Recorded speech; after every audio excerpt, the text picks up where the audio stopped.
کو لائک کریں، سبسکرائب کریں اور بیل کے آئیکن کو پریس کر دیں تاکہ میرے نیو ویڈیو کی نوٹیفیکیشن آپ کو جلد سے جلد موصول ہو سکے۔ حضرت ابو ہریرہ رضی اللہ تعالیٰ عنہ سے ایک روایت ہے جس کو نبی رحمت صلی اللہ علیہ وآلہ وسلم سے وہ بیان کرتے ہیں۔ بینما النبی صلی اللہ علیہ وسلم یحدث اذ جاء اعرابی فقال متی الساعۃ۔ حضرت ابو ہریرہ فرماتے ہیں کہ ہم حضور کی خدمت میں بیٹھے ہوئے تھے، ایک شخص حاضر ہوا، اس نے حضور سے کہا کہ حضور قیامت کب آئے گی؟ یہ سوال کیا، متی الساعۃ، قیامت کب آئے گی؟ آقا کریم علیہ السلام نے اس کو جواب دیا، اذا ضیعت الامانہ فانتظر الساعۃ، جب امانت کو ضائع کر دیا گیا تو سمجھ لے قیامت آ گئی۔ جب امانت کو ضائع کر دیا جائے گا تو سمجھ لے قیامت آ گئی ہے۔ قال کیف اضاعتها، عرض کی حضور امانت کو ضائع کرنا کیا مفہوم رکھتا ہے، اس کا مطلب کیا ہے؟ تشریح پوچھی حضور سے تو حضور علیہ السلام نے جو جواب دیا وہ سماعت کیجئے۔ قال اذا وسد الامر الى غیر اہلہ فانتظر الساعۃ، فرمایا جب معاملات نااہل لوگوں کے سپرد کر دیے جائیں تو سمجھ لے کہ قیامت آ گئی۔ جب مسندوں کے اوپر مسندوں کے حقدار نہیں ہوں گے، جب زاغوں کے تصرف میں عقابوں کا نشیمن آ جائے گا، جب تخت و تاج کے مالک غدار، بے دین اور نااہل لوگ ہوں گے، جب تخت و تاج کی حکمرانی اور مسلح و امامت کے مسند کے اوپر بیٹھنے والے بھی نااہل ہوں گے، تو پھر سمجھ لینا کہ قیامت جو ہے وہ ظاہر ہو رہی ہے اور قیامت کا پھر انتظار کرنا۔ آج جس زمانے سے ہم گزر رہے ہیں، ہم ذرا نظر اٹھا کر کے دیکھیں تو جس بھی منصب پر ہم کسی شخص کو دیکھتے ہیں الا ماشاءاللہ کثیر تعداد یہی ہے کہ نااہل لوگ جو ہیں وہ عالی مرتبت مناصب کے اوپر بیٹھے ہوئے ہیں، جو کہ ان کے حقوق کو اور ان کے انتظام کو بھی نہیں جانتے، جو اس مسند کے تقاضوں سے بھی آگاہ نہیں ہیں، وہ بھی اس مسند کے اوپر بیٹھے ہوئے ہیں۔ تو جب نااہل لوگ ایسی مسندوں کے اوپر اور ایسے مناصب کے اوپر بیٹھے ہوئے ہوں گے اور ہم لوگ ان کو منتخب کرتے ہیں تو پھر آپ قیامت کا انتظار کیجئے، پھر قیامت آنے میں کوئی دیر نہیں ہے۔ اس دور میں تو جو عالی مرتبت مناصب کے اوپر بیٹھے ہوئے انہیں سورہ فاتحہ تک نہیں آتی، سورہ اخلاص تک نہیں آتی ہے، تو اب بتاؤ کہ یہ قیامت کے قرب کی علامت ہے کہ نہیں ہے؟ آپ دیکھیں جس تخت پہ بھی، جس تاج پہ بھی اور جس مسند اور منصب پہ بھی جو موجود ہے، کیا وہ اس کا حق ادا کر سکتا ہے یا اس کی اہلیت رکھتا ہے؟ وہ کیا کسی شاعر نے کہا تھا کہ ہر شاخ پہ الو بیٹھا ہے، انجام گلستاں کیا ہوگا؟ اور رومی نے اپنے زمانے میں کہا تھا کہ سگ وزیرو گرگ میرو موشرا درباں شود، این ارکان سلطنت ملک را ویراں شود۔ یہ ایک دردناک کہانی ہے، لیکن قیامت کی نشانیوں کے حوالے سے آپ اس بات کو سمجھیں اور حضور علیہ السلام کے فرمان کی روشنی کے اندر ہم اپنے حالات کا جائزہ لیں۔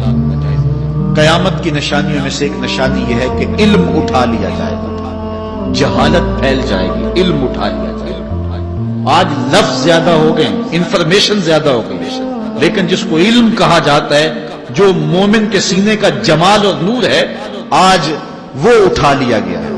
آج لوگ کہتے ہیں جی جتنا علم آج ہے اتنا علم پہلے تو نہیں تھا۔ آج کوئی غزالی دکھاؤ، کوئی رازی دکھاؤ، کوئی رومی دکھاؤ، کوئی احمد بن حنبل جیسا شخص دکھاؤ، کوئی محمد بن حسن شیبانی جیسا شخص دکھاؤ، کوئی امام ابو حنیفہ کے نالین کی خاک جیسا شخص بھی دکھاؤ، تو یہ ایک غلط بات ہے کہ جی پہلے زمانے میں اتنا علم نہیں ہوتا تھا، اب علم بہت زیادہ ہو گیا، جی علم بہت زیادہ پھیل گیا۔ علم نہیں پھیلا ہے، یہ چند معلومات ہیں، انفارمیشن کا دور ہے اور خبریں ہیں۔ جو علم ہے، جو کہ مومن کے سینے کا جمال ہے اور باطن کا نور ہے، جو زندگی کی راہوں کو اجالتا ہے اور زمانے کو مالک کی دہلیز کے قریب کرتا ہے اور انسان کو انسانیت سکھاتا ہے، وہ علم جو ہے وہ اٹھتا چلا جا رہا ہے۔ اور حضور سے پوچھا گیا کہ حضور علم سینوں سے اچک لیا جائے گا، سینوں سے کھینچ لیا جائے گا؟ فرمایا نہیں، علماء اٹھا لیے جائیں گے۔ جب علماء فوت ہو جائیں گے تو ان کی جگہ